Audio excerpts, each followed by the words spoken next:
Hey everybody, what's going on? This your girl Miss Marcy, and I am here to do my Love and Hip Hop Atlanta recap. Okay, y'all, this show was just. Let me tell y'all something. Mona Scott Young, I don't know what direction she's trying to go with this shit, but it is getting more and more ratchet by the episode. It's kind of getting just kind of loose and crazy, like they just don't give a damn. And I'm just like, do I want to watch the next season? Because it's kind of going into a direction that I don't know. It's just kind of getting just a little too much, you know? So anyway, let me go ahead and get into it. So they start this episode off with, Jocelyn's having her album debut or album review, album release party, some type of party. Okay. So she's having this party, but really Jocelyn has ill intentions. She's trying to get everybody together just so she can basically floss on them and show them like, yeah, look what I'm doing now. Look what I'm doing. Look what y'all said I couldn't do. And I think a lot of that comes from Jocelyn's past. Just her from being a stripper to struggling and everything, and it just coming, just dealing with what she went through. I don't really think she's trying to floss on these women on this show. I think it's just in her mind, period. I think it's just from her, like I said, her previous her previous issues or whatever. And I think a part of it is, the ladies on this show with her, but I really think more of it is more of her past. So anyway, so she's want to have this party because she claims she got some bitches she want to, floss on or whatever. But she's being really, really messy because she's going around telling people certain things and who said this and what's this and that. But I'll get into all that. So Mimi walks in with Chris. And I kind of felt like Mimi is putting Chris in an awkward ass situation. And she's not really having Chris's back all like that. It's like Mimi really... We all know this whole lesbian relationship is not real for Mimi. Mimi just need a storyline, okay? She just needs a storyline and she needs to be ratchet. So, I mean, it's the perfect combination for her. So, she brings Chris and immediately Jocelyn starts throwing shade. Like, I thought she would pick somebody cuter. If you're gonna be in a relationship with a woman, you need to make sure it's a bad bitch. And I mean, Chris don't look like somebody Mimi would date. I mean, being that, well, I mean, it's never been confirmed what her and Arian probably done did behind closed doors. But I mean, I really believe they had something going on. But what I'm saying that to say that you would think if Mimi is gonna be with a woman, it would be somebody like Arian. Because Chris seems a little, I'm not saying Chris is not cute. She's okay. But she just seems, she's definitely not a girly girl. In which that's one of their issues. Chris doesn't want to be acknowledged as a woman. So anyway, like I said, Jocelyn starts immediately throwing shade. Like, oh, who's this? Is this a girlfriend? Mimi's like, this is my girlfriend. Almost like she was, I don't know. It's almost like Mimi don't really take Chris that serious either.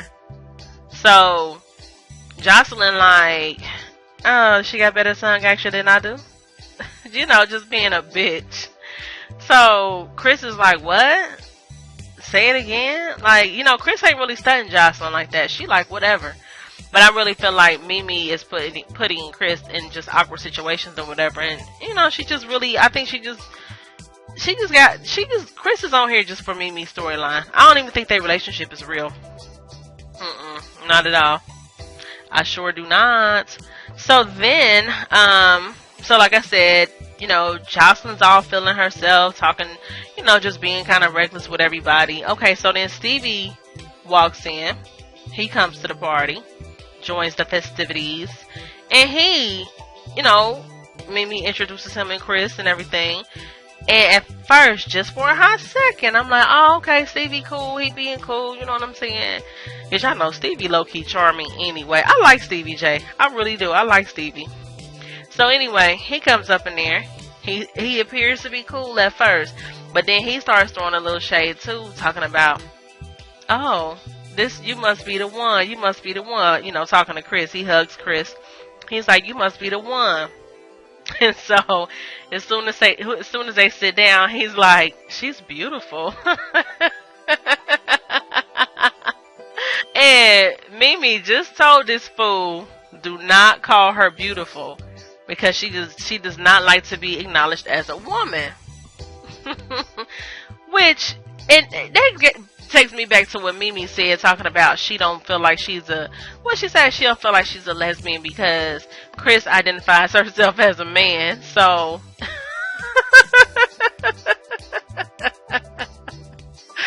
y'all, this stuff is it's just stupid. So Mimi, you don't acknowledge yourself being with a woman because this woman identifies herself as a man. So you're not really a lesbian. Your ass is bisexual. Your ass is in a relationship with a woman. I don't give a damn I don't care what she says. She's a woman. You know? So it's just like, okay, whatever. She still got all her body parts, her female body parts, talking about she don't like to be touched on. She don't like nothing to be touched that makes her recognize that she's a woman, or, makes her acknowledge that she's a woman.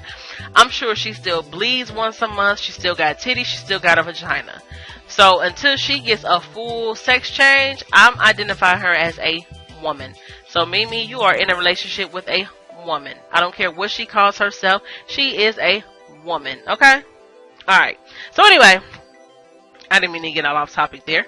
But anyway, so Stevie calls her beautiful. I thought that was so funny. And then Chris looks like, okay, he trying to be funny. I just felt like that was just kind of disrespectful to Chris. Like, nobody just really respected her. Not even Mimi, for real. I don't. So anyway, Tommy's cuckoo ass walks into place. Cuckoo ass Tommy. Damn, that bitch cuckoo.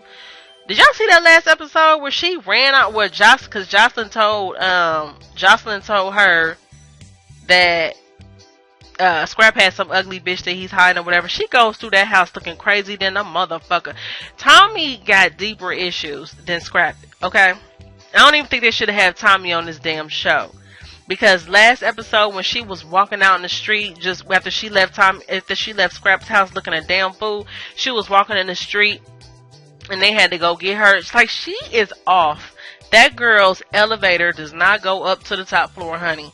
That bitch is dealing with a half deck, honey. She is a couple of sandwiches short of a picnic, however you want to call it. That girl is cuckoo nuts. She is cuckoo nuts. And I really don't like her on here, to be honest. Because she's just, she's way over what, she don't even make it fun. I mean, everybody on here got their little ratchetness or whatever, but it's supposed to be fun. This has been entertaining for the past, how long this been coming on? Since 2020, is it 2011 or 2013? I think this been coming on since 2011. Or it might be like 2012. Somewhere in there. Or 2013, whatever. This has been coming on for like 5 or 6 years or whatever.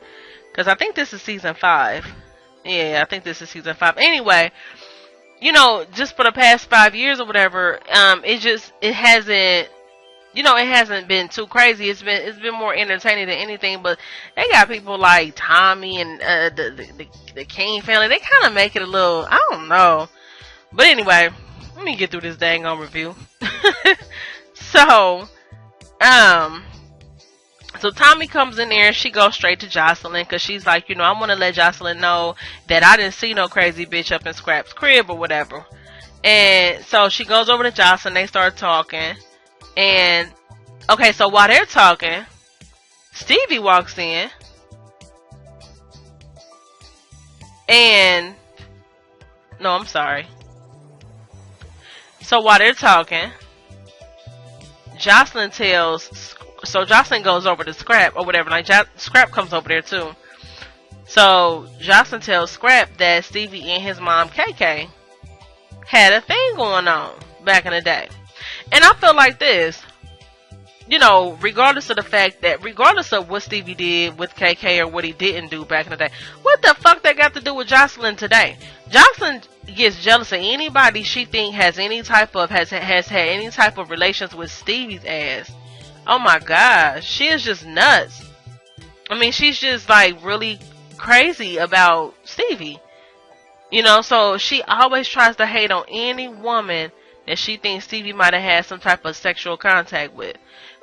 Jocelyn, this was before your time, if it even happened. Way before your time. What the hell they got to do with now?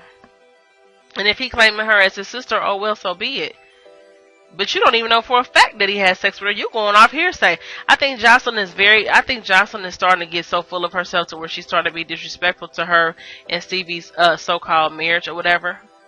And I just don't think that's cool. And I started to notice it when the few episodes back when he wanted her to come to church. This might have been on their show. Stevie and Jocelyn Goes to Hollywood. Yeah, it was. And he wanted her to come to church, you know, with his family, his kids and stuff, his mom. And she didn't even show up, man. I don't know. I just think that Stevie need to go ahead and drop Jocelyn for real. Anyway. So what else? Okay, so that happened. So Jocelyn calls herself trying to ask Stevie about her and KK, him and KK. No. Jocelyn she called herself telling Scrappy about Stevie and KK. And Scrap's like, what? You know, like what, like, you know. So then they show the video, okay, for about 2 seconds. You could have blinked and missed the damn video. So then Don walks in, Don from last season, messy Don that had all that stuff going on with Jocelyn, matter of fact. So they supposed to be cool now, y'all. This storyline, Mona just sound like she's starting to reach and do anything for a storyline, and I'm just kind of like over it a little bit. So Don walks up in there and everybody like tripping like, what? So Tommy's crazy ass so-called remembers Don from another situation. So she takes this opportunity to confront Don. Like, bitch, do you know me? So she goes over to Don trying to confront her and everything. And, you know, they escort her crazy ass. That girl is nuts, man. She nuts. She is freaking nuts. So, and I don't think she acting. I think that's just really her. So, you know, so they go ahead and get her crazy ass up out of there. They need to haul her ass off to the psych ward. That girl is really fucking nuts. So anyway,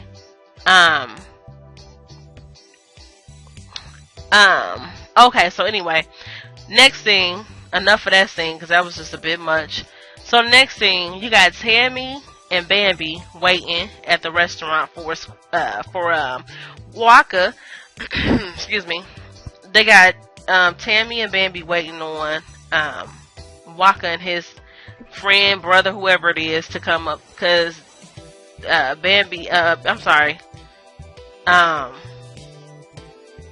Tammy and Waka decides to introduce Bambi up to Waka's friend / brother, whatever. Because, you know, Bambi's just been trying to get over Scrappy, whatever. She said she kind of felt like they would probably get back together. But ever since he's been kind of been like affiliated with the Betty girl, Bambi's just like, okay, it's over. So when Waka and his brother walk up in there, shoot, Bambi just cut straight to the chase. I mean, she gets straight to the meat and potatoes. Like, so when's the last time you been on a date? So he said he really don't be on dates like that. She's like, well, how do you have baby mamas? Because I know you got kids or whatever. I talked to Tammy. She like, you know, how you got baby mamas and you ain't ever really been on no date?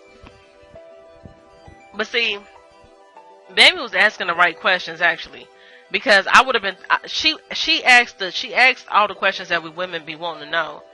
And when he said he don't really be on dates, I'd have been wondering that too. Like, well, how the hell you? She like, well, you just be what? You just slide up in it? You don't even take a bitch out? You don't even wine and dine a motherfucker. You just go straight for the you just go straight in. Just so I mean, like I said, she had a good point. You know, I would have been wondering that too. Like, what? But she had a really good point, and so I really can't knock Bambi for just going straight in for the kill like that. Nowadays, that's how it be, because it's like you don't even want nobody to waste your time. You want to just straight cut. You want to straight know the important factors that you need to know that could be a deal breaker for you in a relationship or dating someone. You want to just straight get to that and get that out the way, because if you get that out first, like I said, you can save yourself some time. So So that's what Bambi was doing. Bambi was like, "Fuck this shit. I gotta know, nigga. I want to get straight to the cut straight to the chase. We ain't even about to play around with this. When the last time you been on a date?" Oh shoot, Bambi looking good too. She's looking really nice now. Anyway, I mean, she was always cute, but I just remember her being bigger when she was on Basketball Wives or whatever. But anyway, so Scrap and his brother Saz or Chaz, whatever his name is, they have a conversation with Stevie. They tell Stevie that, you know, he basically need to put Jocelyn in her place because she's going around telling everybody, you know, things. And then she told them about his mom and Stevie supposed to have relations back in the day. Stevie just act like he don't know what the hell to do with Jocelyn. And what else? Okay, let me get to this part because this was like, ugh. Because I don't really want to go through every little detail. I wanted to just talk about the stuff that kind of stood out to me. But this definitely stood out, honey. When they showed Mama D and Ernest in the bed trying to get it in. And I'm like, I was just really disgusted by this whole thing. They sitting up in there, they sitting up in that bed, they kissing and stuff, and they just, ugh. So, honey, the whole situation came to a halt because Ernest couldn't get hard. So so Mama D tell him to grab the lubricant, the KY jelly. I was just sitting there like, are they seriously showing this shit? We all want to see Mama D and Ernest old ass trying to get it on. And anyway, so Mama D get mad. He can't get it up. He tells her to get it up for him, and it was just so ugh. He told her to get up under the cover and, you know, basically, you know, give him some head so she can get it up. So Mama D refuses because she like, no, I shouldn't have to do that. I do all the work around this house already. I pay the bills and this and this and that, which I don't think she should ever throw in his face, you know, because like Ernest told her, you know my situation before you married me. Now you want to complain, you know, and that's the thing. Some women do that. You can't get with a dude. You can't accept the situation saying okay and just assuming maybe it'll get better. No, you took him as is, you know, and now he done got comfortable and y'all living off the love and hip hop checks. So it is what it is. But yeah, so they trying to get it on. Mama D says she ain't been getting her bills paid. And she's just over it. So Ernest, he get the hell up out the bed. Like, you know what? I'm glad he got out the bed anyway. They might want to see them trying to get it on. Girl, bye. So anyway, Stevie goes to talk to Jocelyn. You know, he's telling her like, you know, you going around spreading rumors and you keep saying me and KK had something going on. And I told you that we didn't. And Jocelyn is just being very disrespectful to Stevie. She's like, well, that's what I heard. He like, well, I think you need to go back and tell them, tell the kids that you was wrong in your information. And she's like, no, I'm not going to tell them that because that's what I heard. And I just really think that Jocelyn is being kind of, rude or disrespectful to Stevie and his family. It's like she's just getting too big for her britches. So I don't know. She just coming off kind of like just really like she just don't give a hell. So I don't know, but that was pretty much it, y'all. It wasn't too much, but let me know what y'all think. Remember to like and subscribe. Alright, this has been Miss Marcy. Peace.